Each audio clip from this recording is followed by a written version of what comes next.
बिस्मिल्लाहिर्रहमानिर्रहीम। अस्सलाम वालेकुम नाज़रीन, मैं हूं फैयाज राजा और आप देख रहे हैं आपका अपना यूट्यूब चैनल। दोस्तों, वफाकी दारकूमत इस्लामाबाद से इंतहाई अहम तरीन और बहुत बड़ी डेवलपमेंट आज की मखसूस नशस्तों की समाअत के बाद तमाम तर सूरत हाल मुकम्मल तौर पर तब्दील। कप्तान वापस आएगा, हर सूरत उससे माफ़ी मांग लें।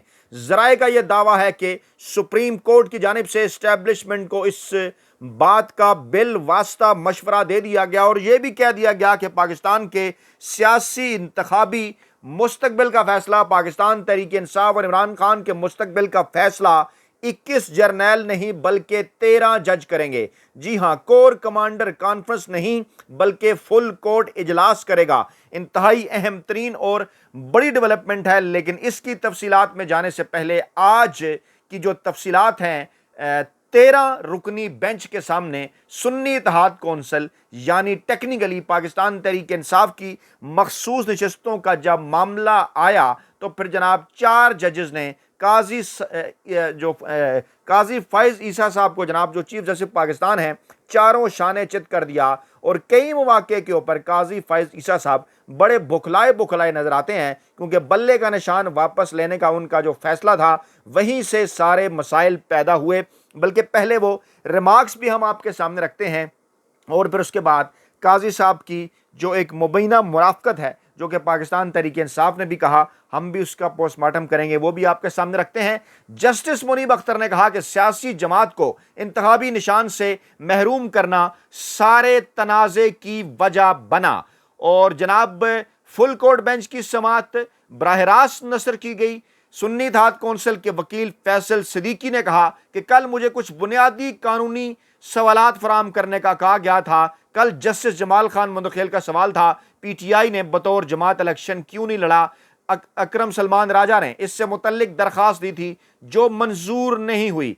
फैसल सिद्दीकी ने अदालत को बताया कि इसमें कोई तजाद नहीं कि सुन्नी इत्तेहाद कौंसिल ने इलेक्शन नहीं लड़ा, इसलिए सुन्नी इत्तेहाद कौंसिल ने मखसूस नशिस्तों के लिए पहले फहरिस्त जमा नहीं कराई। चीफ जस्टिस ने कहा कि आप अपनी ये एक बात दोहरा दें, जिस पर फैसल सिद्दीकी ने कहा जी इसमें कोई तनाज़ा नहीं है, सुन्नी इत्तेहाद कौंसिल ने इलेक्शन नहीं लड़ा। चीफ जस्टिस ने इस्तफसार किया कि आप तनाज़ा की बात क्यों कर रहे हैं, बस कहें इलेक्शन नहीं लड़ा, फुल स्टॉप। क्योंकि फैसल सिद्दीकी साहब बड़े धीमे मजाज के वकील हैं, वो मामलात को जहां लेकर जा रहे थे काजी फैज ईसा साहब को अंदाजा हो गया कि जनाब मौसूफ फंसने वाले हैं, उन्होंने कहा फुल स्टॉप। फिर फैसल सिद्दीकी ने कहा जनाब एक उम्मीदवार ने कामयाबी का नोटिफिकेशन जारी होने के 3 दिन के अंदर किसी सियासी जमात को ज्वाइन करना होता है। सुन्नी इत्तेहाद कौंसिल ने पार्टी प्लेटफॉर्म से इंतखाबात नहीं लड़े, पार्टी प्लेटफॉर्म से इंतखाब नहीं लड़े, इसलिए मखसूस नशिस्तों के लिए फहरिस्त जमा कराई, इसमें कोई तनाज़ा नहीं। फिर चीफ जस्टिस ने कहा कि आप ये क्यों कह रहे हैं तनाज़ा नहीं, आप सिर्फ और सिर्फ इस बात के ऊपर बयान दें कि जनाब उन्होंने इलेक्शन लड़ा या नहीं लड़ा।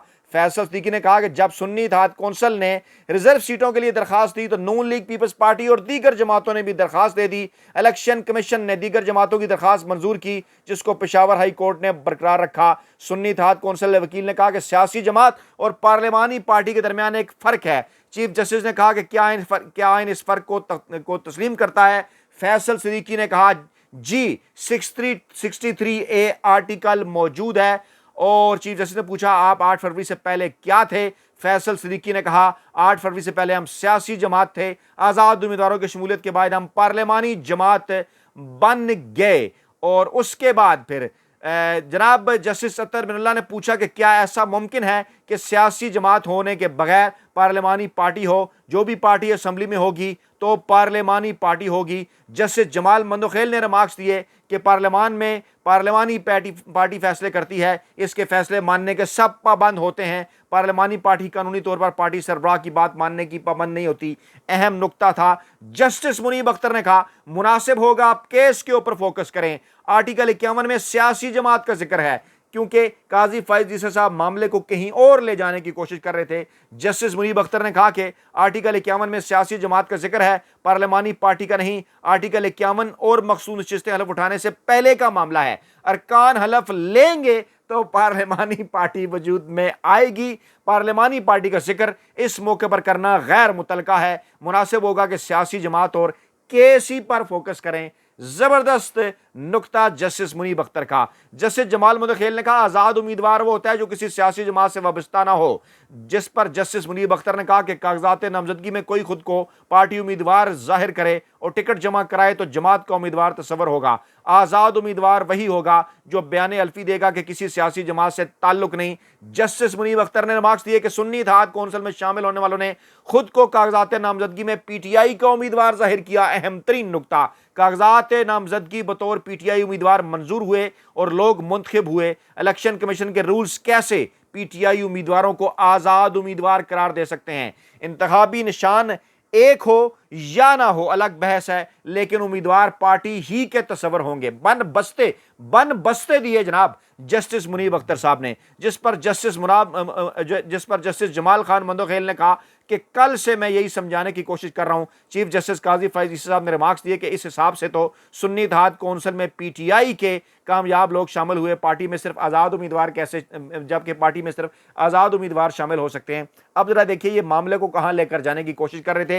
इलेक्शन कमीशन ने किस बुनियाद पर उम्मीदवारों को आज़ाद करार दिया? जस्टिस आयशा मलिक ने कहा, उन्होंने कहा कि जनाब इलेक्शन कमीशन ने उम्मीदवारों को खुद आज़ाद तस्लीम करते हुए इलेक्शन लड़ने की इजाज़त दी। जस्टिस मुनीब अख्तर ने कहा कि सियासी जमात को इंतखाबी निशान से महरूम करना इस सारे तनाज़े की वजह बना। जी हां, रिपीट कर रहा हूं, दोस्त कहते हैं रिपीट ना किया करें, यह जुमला तो बड़ा मजे लेने के काबिल है। काजी फैज ईसा साहब की मौजूदगी में जब ये रिमार्क्स आए, जस्टिस मुनीब अख्तर ने कहा कि सियासी जमात को इंतखाबी निशान से महरूम करना इस सारे तनाज़ा की वजह बना। सुप्रीम कोर्ट ने इंतखाबी निशान वापस लेने का फैसला बरकरार रखा था। जस्टिस मुनीब अख्तर ने रिमार्क्स दिए कि इंतखाबी निशान की अलॉटमेंट से पहले सुप्रीम कोर्ट का फैसला आया था।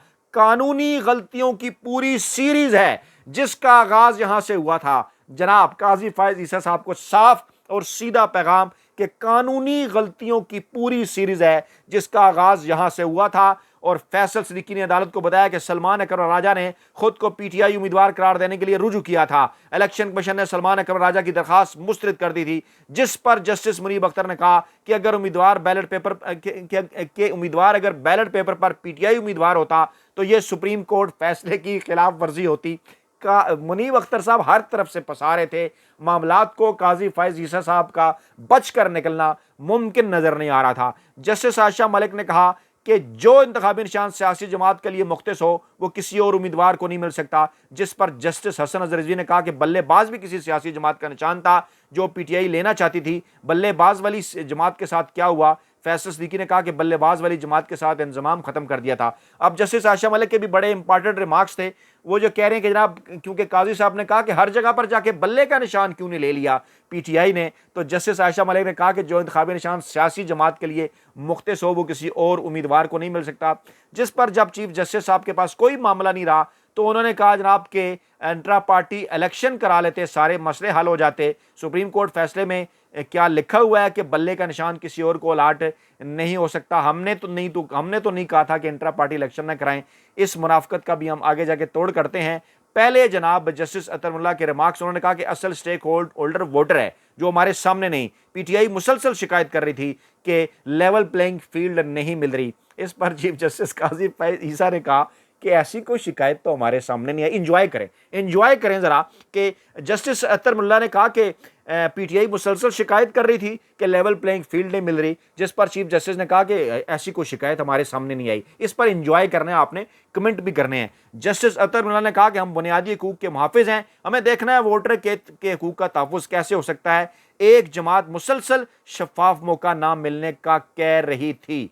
मामला फैसल सिद्दीकी ने कहा कि सारे मसले हल हो जाते अगर सुप्रीम कोर्ट बल्ले के निशान वाले फैसले की वजाहत कर देती, और जनाब ये जमहूरी हक था। जस्टिस अतर मुल्ला ने कहा कि बहुत एहतराम है, अगर सच बोलना शुरू करें तो बहुत कड़वा है। चीफ जस्टिस ने कहा मैं तो बोलता हूँ। जस्टिस मियां मोहम्मद अली मजहर ने कहा कि बल्ले वाले फैसले पर नज़रसानी ज़ेर इल्तवा है, सारी बातें यहाँ करनी है तो फिर वहाँ क्या करेंगे। मखसूस नशिस्तें पार्टी सरबराह की सवाबदीद है, चाहे दोस्तों को नवाज दे। इस पर चीफ जस्टिस ने कहा, जस्टिस मुनीब अख्तर ने कहा कि लिस्ट सियासी जमात ने देनी होती है, सरबराह ने नहीं देनी होती, यानी हर ऐसे मौके के ऊपर जस्टिस मुनीब अख्तर हकीकी आज़ाद उम्मीदवार हों तो उनके मज़े हो जाएंगे और जनाब ऐसे जस्टिस मंसूर अली शाह ने रिमार्क्स दिए कि दो सियासी जमातें अपनी जीती नशिस्तों के तनासब से ही मखसूस नशिस्तें लेंगी, बाकी नशिस्तों का क्या होगा जनाब बाद में देखा जाएगा। यह नहीं हो सकता कि इन्हीं सियासी जमातों को इजाफी नशिस्तें बांट दें। अहम तरीन नुकता मंसूर अली शाह ने भी बयान कर दिया। काजी साहब क्या होगा अब? उन्होंने कहा कि ऐसा नहीं हो सकता कि सियासी जमातों को इजाफी नशिस्तें बांट दे, ऐसा करने से मुतनासिब नुमाइंदगी का असूल कहां जाएगा। अच्छा, यहां रोकते हैं मामले को, काफी सारी चीजें हैं, थोड़ी सी जो मुनाफकत है ना, वो मुनाफकत कहां से आई वो आपके सामने रखते हैं। काजी फैज ईसा साहब ने कहां कहां गलत बयानी की। उन्होंने कहा इलेक्शन कमीशन के बार बार नोटिस के बावजूद इंट्रा पार्टी इलेक्शन हुए नहीं, सफेद झूठ है ये। और ये बात तो इलेक्शन कमीशन ने भी नहीं की कि पीटीआई ने इलेक्शन नहीं कराए। 2 बार इलेक्शन हुए जिनकी टाइमलाइन क्या है। पहला इंट्रा पार्टी इलेक्शन 8 जून 2022 इस्लामाबाद हाउस, जो केपी हाउस इस्लामाबाद में इंट्रा पार्टी इलेक्शन करवाए गए। 23 नवंबर 2023 इलेक्शन कमीशन ने 1.5 साल बाद इलेक्शंस को मानने से इनकार करके 20 दिन में नए इंतखाबात कराने का कहा। और दूसरे इंट्रा पार्टी इलेक्शन 2 दिसंबर 2023 को पेशावर में कराए गए। बैरिस्टर गौहर चेयरमैन और उमर अयूब सेक्रेटरी जनरल मुंतखब हुए। 22 दिसंबर 2023 इलेक्शन कमीशन ने इलेक्शन से इनकार नहीं किया, लेकिन इलेक्शन का सर्टिफिकेट मानने से इनकार कर दिया और कहा कि हमारे रिकॉर्ड में असद उमर जनरल सेक्रेटरी हैं, उमर अयूब के दस्तखत सर्टिफिकेट के ऊपर क्यों है। नंबर 3 के 10 जनवरी 2024 पेशावर हाई कोर्ट ने इलेक्शन कमीशन का फैसला उड़ा दिया। 13 जनवरी 2024 8 फरवरी से इंतहाई करीब काजी फैज ईसा ने इंतखाबी निशान मिलने की आखिरी तारीख थी, जिस दिन यानी 21 दिन पहले इंतखाबी निशान मिलने होता है, आखिरी तारीख को ईसीपी के फैसले से 2 हाथ आगे बढ़कर फैसले में यह कह दिया कि इलेक्शन हुए ही नहीं। काजी साहब मुखालफत करनी है तो डट कर करें, छुप छुपा कर नहीं। चीफ जस्टिस की कुर्सी पर बैठकर मुनाफिकत और झूठ बोलना छोड़ दें। अजहर मशवानी साहब का कहना है ऐसा। हम भी कुछ इसी किस्म के सवालात काजी साहब आपके सामने रख रहे हैं। और फिर मजीद भी कुछ मुनाफिकत हुई, वो भी ज़रा सुन लें। सिर्फ इतना नहीं है, बार बार ये सवाल किया जा रहा था कि अगर पार्टी से निशान ले लिया था तो पीटीआई के उम्मीदवारों ने बल्ले का निशान ज़ाती तौर पर क्यों नहीं मांगा। हक़ाइक़ क्या है? रिटर्निंग अफसरान को फ्राहम की गई लिस्टों में बल्ले का निशान इलेक्शन कमीशन ने दिया ही नहीं था, तो कहां से मांगते? जब वो पार्टी की जो लिस्टें होंगी वहीं से मांगेंगे। और जब बल्लेबाज वाला टिकट जमा करवाया तो फौरी ईसीपी ने मीटिंग करके वो भी गैर कानूनी करार दे दिया। सुप्रीम कोर्ट का फैसला रात 11 बजे आया और उससे पहले उम्मीदवारों को बैंगन, जूता, चिमटा, भेड़, ढोल जैसे दर्जनों अजीबो गरीब और मुज़क्का खेज निशान दे दिए गए थे। ऐसा कहना है अजहर मशवानी साहब का। और साथ ये भी सुन लें कि सलमान अकरम राजा साहब ने तो कहा भी था कि पाकिस्तान तहरीक इंसाफ का मैं उम्मीदवार हूँ, लेकिन फिर भी उनकी बात नहीं मानी गई। तो काजी साहब एक एक करके वो तमाम तर चीज़ें आ गई हैं जनाब आपके सामने, जिनके ऊपर आप रिमार्क्स भी दे रहे थे, जिनके ऊपर आप सवालात भी उठा रहे थे। अब इस सारी सूरत हाल में सुप्रीम कोर्ट ऑफ पाकिस्तान के ज़राए का यह दावा है कि एक बिल वास्ता पैगाम आज गया है पाकिस्तानी इस्टेब्लिशमेंट को। जिस किस्म का माहौल था, जिस किस्म के हालात थे, जिस किस्म के रिमार्क्स थे जज साहबान की जानिब से, जिस तरह से नून लीग पीपल्स पार्टी और फजल रहमान और एमकेएम के कैंप के अंदर परेशानी थी, जिस तरह से काजी फैज ईसा साहब को भी परेशानी थी, वाज़े तौर पर अब ये बात नज़र आ रही है कि बिलवास्ता पैगाम इस केस के बाद ये जा चुका है पाकिस्तानी इस्टेब्लिशमेंट को कि जनाब इमरान खान तो वापस आएगा। कैसे? मखसूस नशिस्तें तो मिलेंगी इंशाअल्लाह ताला। अगर आइन और कानून के मुताबिक फैसला आया तो बल्ले वाला नरसानी केस भी तो है। तो इस्लामाबाद हाई कोर्ट के अंदर जो 3 नशिस्तों का मामला है वो भी है। लाहौर हाई कोर्ट भी गैर कानूनी, गैर आइनी जो इलेक्शन ट्रिब्यूनल्स बना दिए गए हैं उस मामले को देख रही है। पूरे पाकिस्तान की अदालतें इस वक्त डट कर खड़ी हो गई हैं। इलेक्शन कमीशन ऑफ पाकिस्तान की जानिब से भी मशवरा दे दिया गया था चंद दिन पहले कि माफ़ी तो जनाब आपको इमरान खान से मांगना होगी हर सूरत। 2 सूरतें हैं, या तो मैंडेट वापस करें, ऐसी सूरत हाल के अंदर भी इंशाअल्लाह ताला इमरान खान वापस आएगा। 180 से 200 नशिस्तें हैं ना असल फॉर्म 45 के मुताबिक। मैंडेट वापस नहीं करते, खुद ही असम्बली तोड़ते हैं या नए इलेक्शन की तरफ जाते हैं, तो ऐसी सूरत हाल के अंदर तो फिर 3/4 अक्सरियत है। तो हर सूरत हाल के अंदर, दोनों सूरत हाल के अंदर वाज़े तौर पर यह बात नज़र आ रही है कि इमरान खान की भरपूर अवामी सियासी जद्दोजहद के नतीजे में कोर्ट्स डट कर खड़ी हो गई, जजेस आइन और कानून के साथ डट कर खड़े हो गए, अवाम डट कर खड़े हो गए। और अब दीवार पर लिखा हुआ नजर आ रहा है कि वो बाल जो कि पाकिस्तानी इस्टेब्लिशमेंट की कोर्ट के अंदर थी, कई सारे मामलात के ऊपर देखें ना, जैसे अलकादर ट्रस्ट की भी दोबारा से डेट डाल दी, ये मामला भी जून के आखिर पे चला गया, मखसूद नशस्तों वाला इद्दत वाला मामला भी दोबारा चला दिया। करना क्या चाह रहे हैं, दोबारा से डिलेइंग टैक्टिक्स। लेकिन बहरहाल फैसला फुल कोर्ट, फैसला 13 जजेस ही करेंगे। पाकिस्तान का, इमरान खान का, पाकिस्तान तहरीक इंसाफ के मुस्तकबिल का बाल अब इस्टेब्लिशमेंट की कोर्ट में नहीं रही। अपना बहुत ख्याल रखिएगा, दुआओं में याद रखिएगा। नई वीडियो के साथ जल्द हाजिर होंगे। अल्लाह ने के पास।